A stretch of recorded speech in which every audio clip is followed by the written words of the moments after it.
Hi, my name is Karen Holmes. I'm the founder and director of the World Peace Organization for the One World Government.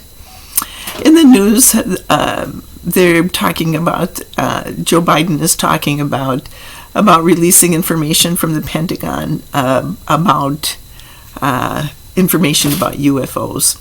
And so today, it's a gloomy day outside today. We're probably going to get some rain. I thought, why not have some fun about UFOs? Let's talk about UFOs and now that they're going to be in the news and such. Okay, several years ago, in about 2007, I channeled a book that retro-engineers an alien space drive. And it isn't available yet until the professional publishing team comes in and can carry this idea. I can only sell my amateur quality books to the independent members of the organization. So let's say this information is, I can share with you this information, but I just can't sell you my books yet. And they go into it in much greater depth. So today, let's just have a little bit of fun and talk about the aliens and what is going to happen when this information comes out, and verifying the fact of something that most of us already know, that they're aliens on the planet.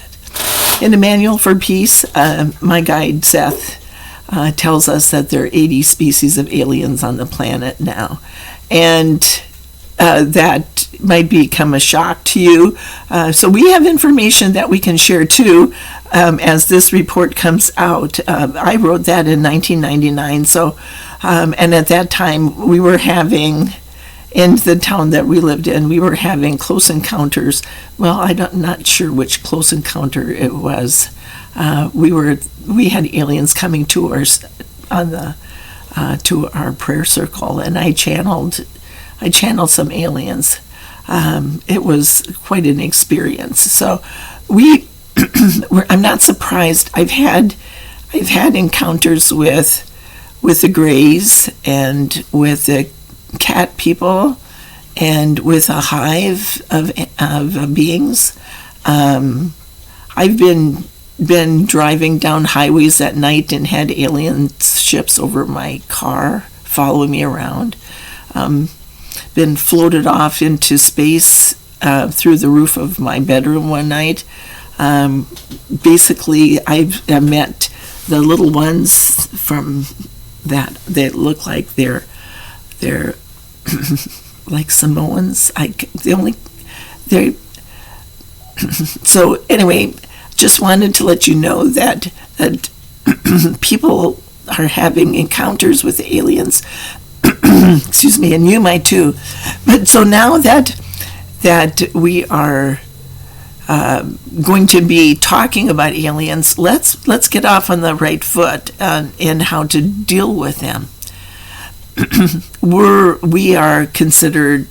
This is might come as a shock to you, but there's a question whether or not humans evolved from the planet. There has been we might have been other people who have been introduced into the existing animals who live on the planet and then evolved from it. I'm not going to go into that completely. Now let's have some fun though, and let's talk about an alien space drive. It's going to take some time before mankind is able to go out into the stars. If you take the existing technology and put it into, now I'm not talking about the secret technology that might exist. Right now I'm talking about like the idea about going to Mars with the existing structure. You can't go use that technology to go to the stars because the stars are too far away. The aliens travel interdimensionally, like I said, and they go like this when they travel. So let's say, first of all, we don't know how to navigate interdimensionally. We don't know how to get up into the higher dimensions. The Philadelphia experiment a long time ago was able to raise people up, but they weren't able to, in an entire military ship, make it disappear, but they weren't able to keep that up. There was that movie about it that was so devastating, and supposedly it was a real thing. So that technology to raise energy up is there, but the problem with it is that how do you maintain that? How do you control that? So imagine if we are traveling like this, and we have to be able to travel from here to here. It's not in a straight line where you're going really, really fast. It's like you go different directions. Okay, and then it has to be able to maintain it. Now, when you think of, as I said in previous videos, if you take an alien, and there's so many crashes, and why are they crashing? It's because they haven't been able to maintain that energy. And so today I wanted to talk about how the energy functions, okay? And how we have to make a paradigm shift in our own thinking to understand how this paradigm shift enables us to reach the higher dimensions, rather than taking and just increasing the sound and just, making it go higher and higher and higher, like singing a note and then raising it up to so high that the dogs hear it, and then higher and higher until everybody's hair is standing on end. It doesn't necessarily work that way. It does, but it doesn't. But people are making their ascension. When back in March of 2000, I made my ascension from the prayer circle. We were told that after 10 years of work and all the work that we had done, that one of the group was going to make their ascension. I made my ascension out of I disappeared. I understood certain ideas. I had made the paradigm shift. I made it all the way up to the 7th dimension. And then I slowly came back, and then it's basically a whole different perspective.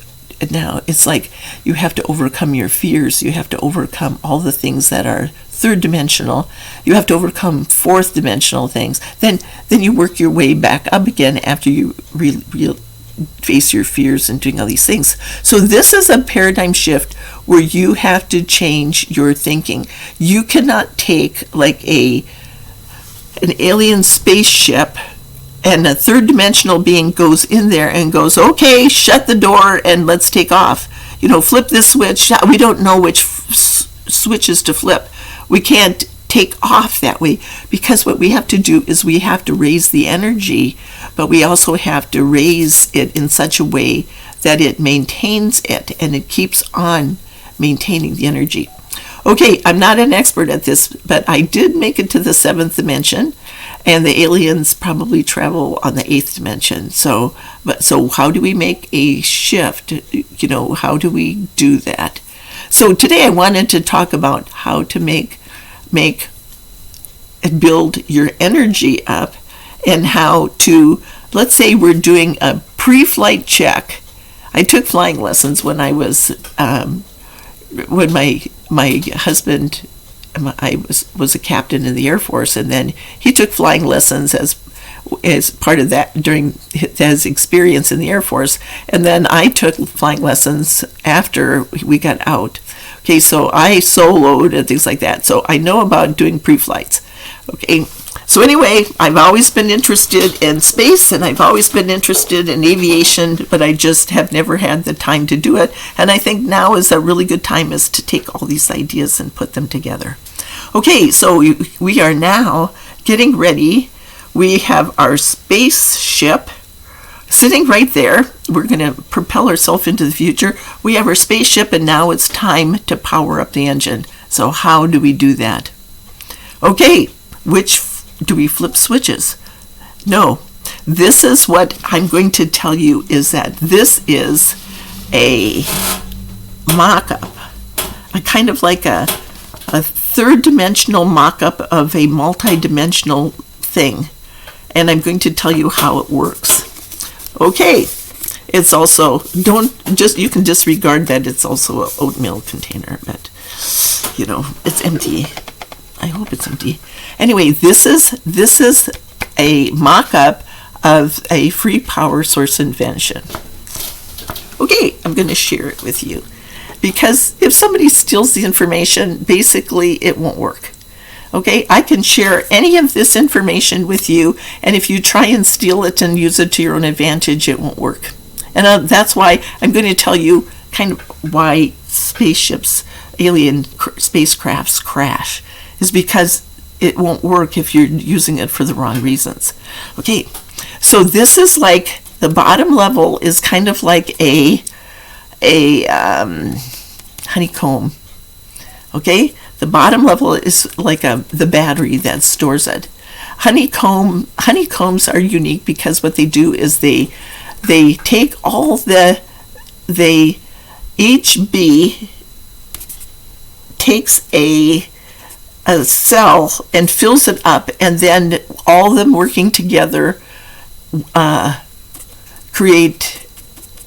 transmute the energy from like a nectar to a honey.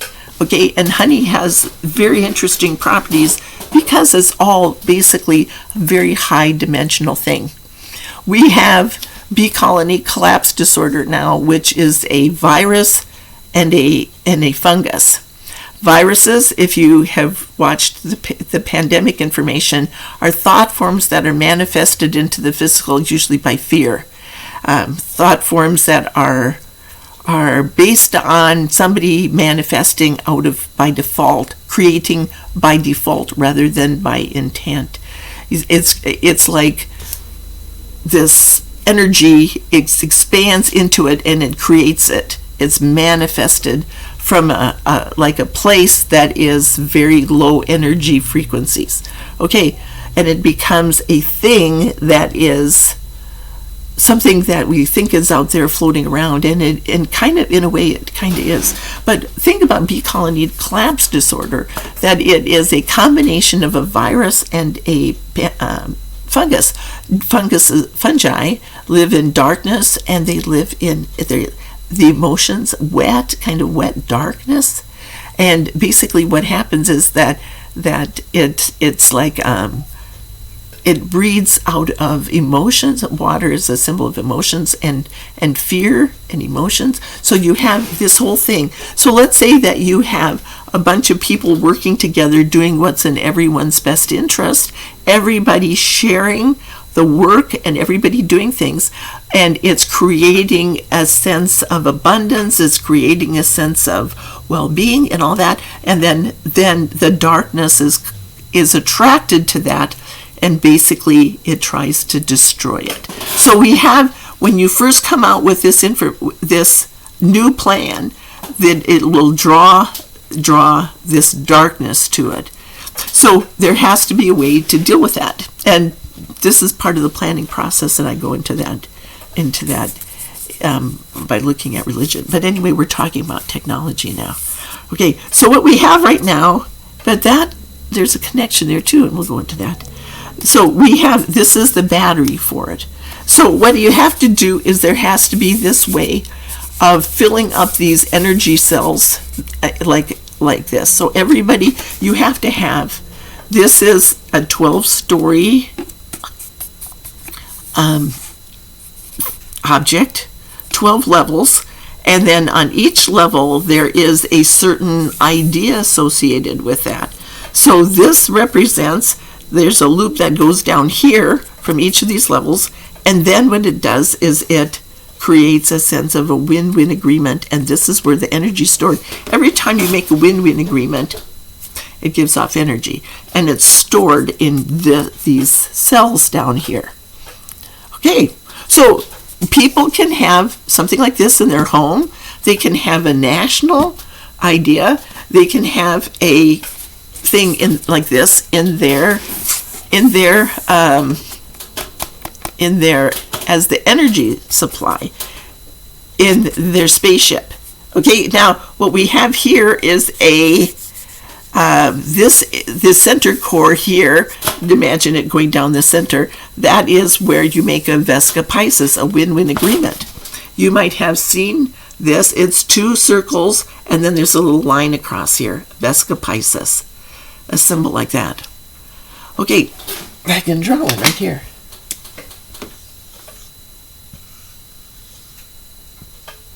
Okay, now our ancestors, the cavemen, did something like that. They drew they drew spirals, they saw nature, and they said, if you take a win-win agreement, a Fibonacci number, and go like this, it's basically a spiral. Okay? So we're looking at that. We're looking at each of these levels represents a different type of relationship. But so let's say the two most important now that we're looking at is the top one, the 12th dimensional entity, and the let's say this is the lowest level, the first dimensional, not necessarily dimension, but we're talking about the first idea, and that is, let's say, awareness. It's where we get our power. So that comes from our family relationship, the relationship that we have with our family. We learn our power games from coming from a sense of lack when we're in our family. So this represents our family level of chakras. Chakras are energy areas, and this represents our relationship.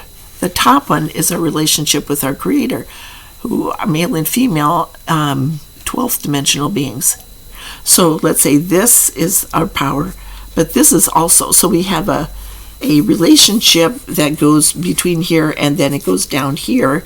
And when we stand on the principles of universal law, God is the universe, you could say. So what we have is the universal law, and we have our power and how we play power games known as the 7 deadly sins. Revenge, all these are the black part that take away our energy and destroy people working together in as like this beehive idea. So now what we're going to do is we're going to power up we're going to look at these two levels, and we're going to power up our space.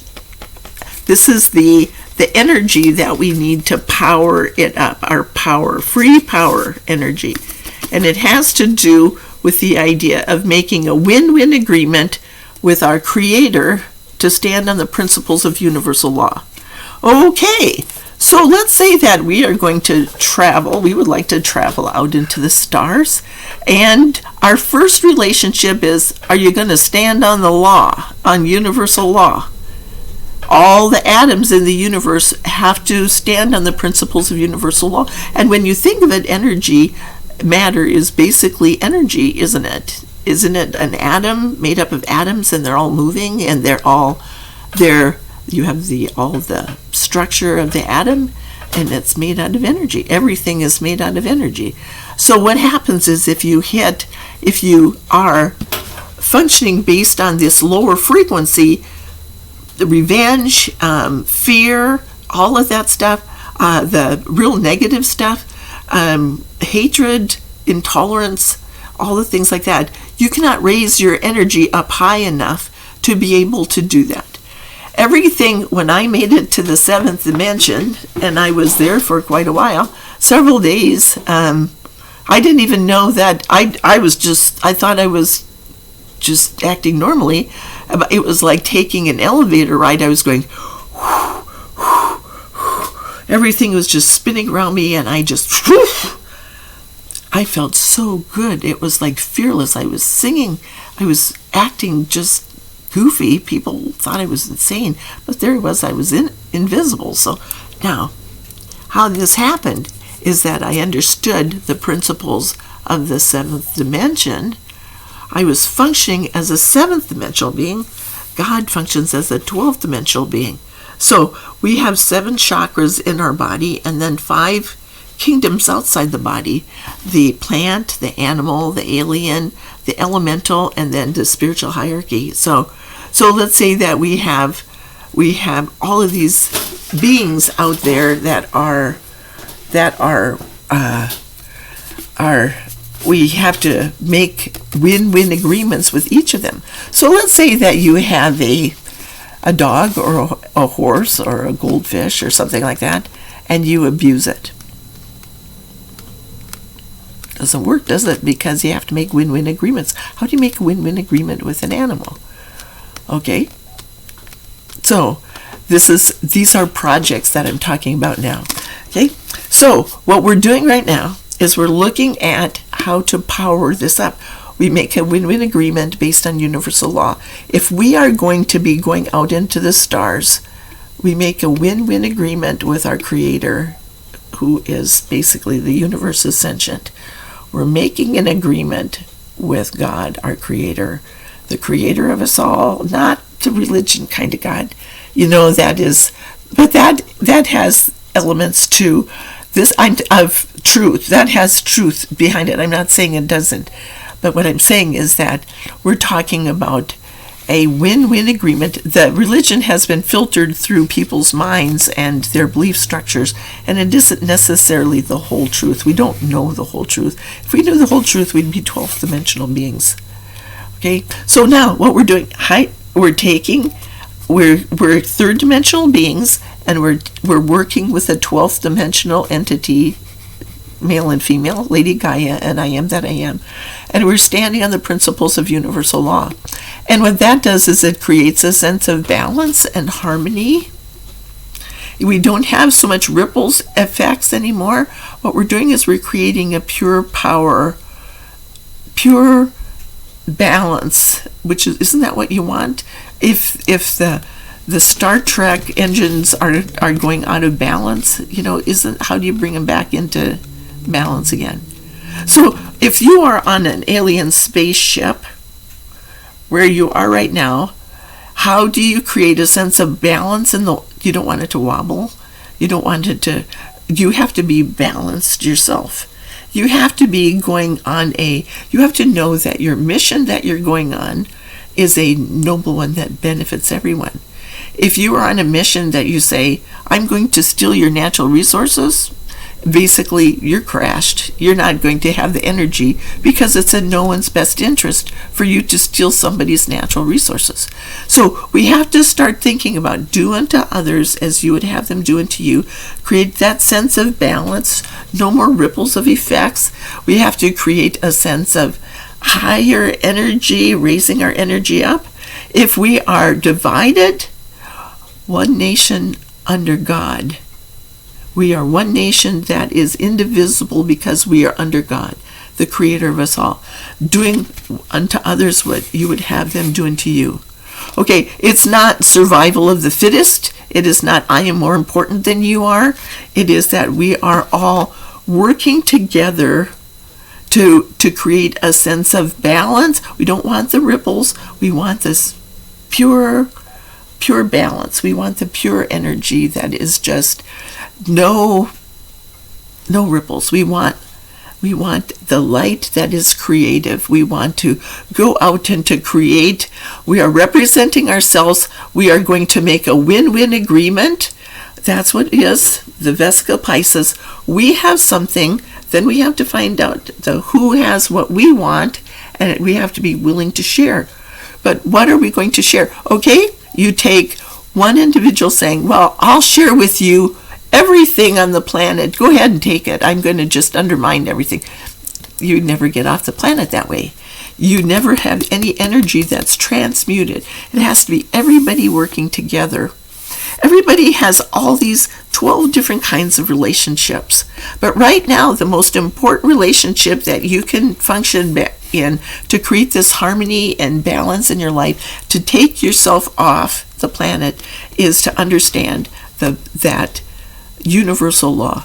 It stands on the 7 principles, and this is part of this idea about creating a sense of balance. That's this part here. Okay, so let's see, I have my handy dandy diagram here. So it has to do with the light source invention. Light is a creative substance that when you put a thought form into it. So it's like we are using darkness, the opposite, the polar aspect of it, to create a virus, to create a project that benefits everyone. Viruses don't benefit anybody. You can use them to your advantage sometime when you're introducing new information. We reach that point where we don't want to deal with it anymore. We don't want viruses, so then we have to create a plan that benefits everyone. So that's where we are.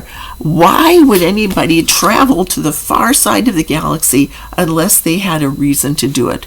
Are they going to take over the Earth, or are we going to take over another planet and terraform it and make it ours? Or what happens to the life forms that are on it? Do we make a win-win agreement, or do we just slaughter everybody? You see what I mean?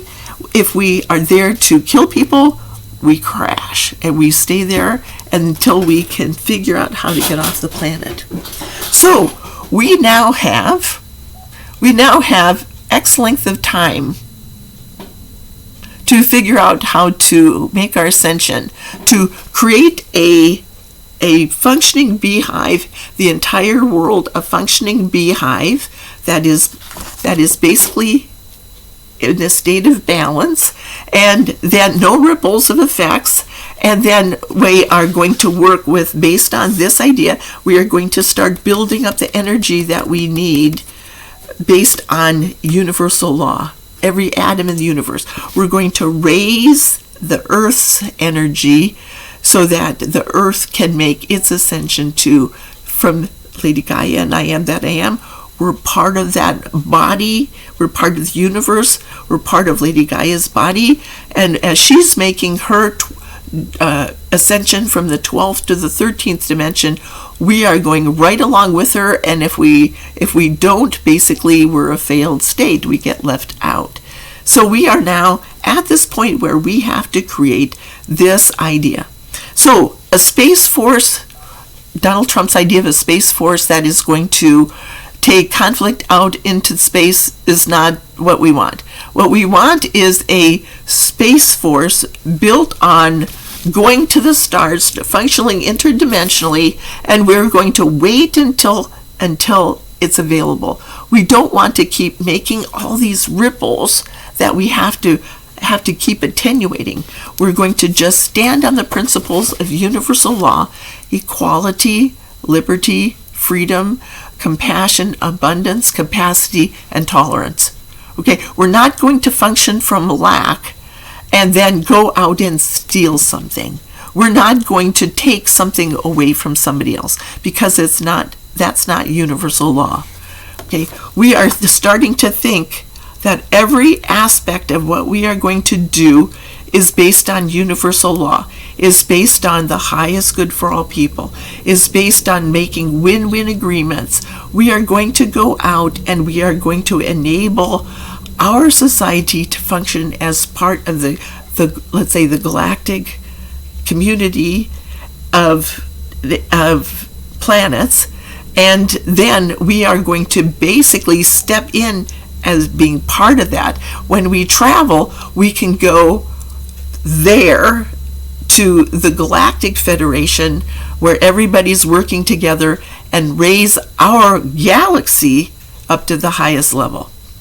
Now, when we started the prayer circle, and the prayer circle format is at suzeranda.org, you can see it, and you can do it too. We started out with we were told, I channeled this information, a prayer circle format, or I was given the information. So from a psychic who did it. It's been so long I don't even remember where it came from. It doesn't matter. Basically what it is it's a prayer circle, and we prayed for people in crisis. That was not really part of it. That was okay. Anything that was out of what we felt balance was put into our prayer circle and prayed for. Then what we did was we prayed for the 100-mile radius, and then the planet, and then the galaxy. So we are looking first at where we are, because we can see where we are. We can see the effects. We don't necessarily see the planet is so big, but the galaxy is even bigger. We can't see how our prayers raised me, allowed me to make my ascension, and then that allowed other people in the prayer circle to make their ascension too. When they saw it was possible, and by observing me make my ascension, because I was channeling all that information, then it allowed them to make their ascension too. And children are being born already able to do a lot of that. What we're doing now is we're preparing to raise the entire universe up so that Lady Gaia can make her ascension, and we go right along with her. When we observe what other people are doing, we can do that too. But are we going to observe people who are killing other people and then join the fight? Or are we going to, which is not universal law, or are we going to observe people making their ascension? What did that person do to function on a higher level?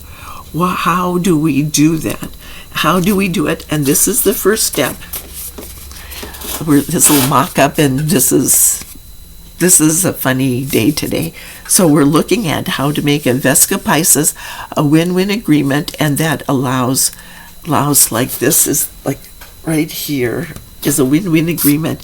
And when you think of it, you think of like an egg and a sperm coming together, or the pollen and the parts of the flower that basically create a new fruit. We're creating new fruit, a new seed. Okay, so now what we have here is like an egg and a sperm. We have male and female coming together to create a new idea, a new project. It's creative. It's not destructive. It's creative. So look at what we can do, what man and women can do when they come together with a win-win agreement. A child is born, a miracle. And it happens all the time. It is a miracle when people come together and do and work together to create something new. Okay, well, not necessarily. It's just part of nature. Okay, so when this happens is the energy is stored here. I'm not going to go into this whole thing because as we work through and create make our own ascension, you can start your own prayer circle, and you can start getting your own answers and information too if you want to. It's at suzeranda.org, and that it's online for anybody to use. It's in my best interest to share that with you, because then it allows everybody to share and participate in this whole idea. So we have now started to power up our alien spaceship, and we will be able to, our goal, our destination, as we powered up, is to build up this energy, and then we are going to use it to propel ourselves. We'll have the energy with everybody working together and doing the same thing to take the Earth, and we are going to move our presence on the planet to who we are as ascended beings on the planet, and we are going to move out, and our goal 20 years from now is to be part of this galactic federation. They'll come to us when we're ready, when we've reached this point. Individual nations, alien species, have found us and have communicated with like one nation at a time, but it wasn't basically enough energy to get them off the planet again. Right now there are 80 alien species on the planet, and some of them can come and go.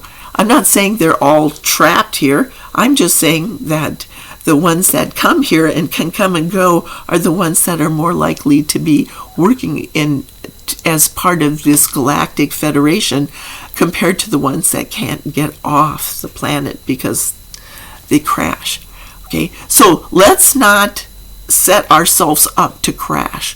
Let's set ourselves up to travel interdimensionally and work with the aliens to find out where they are, so that they might be able to tell us how to get where we want to go. That might be the win-win agreement if those guys who are trapped here need to make a win-win agreement.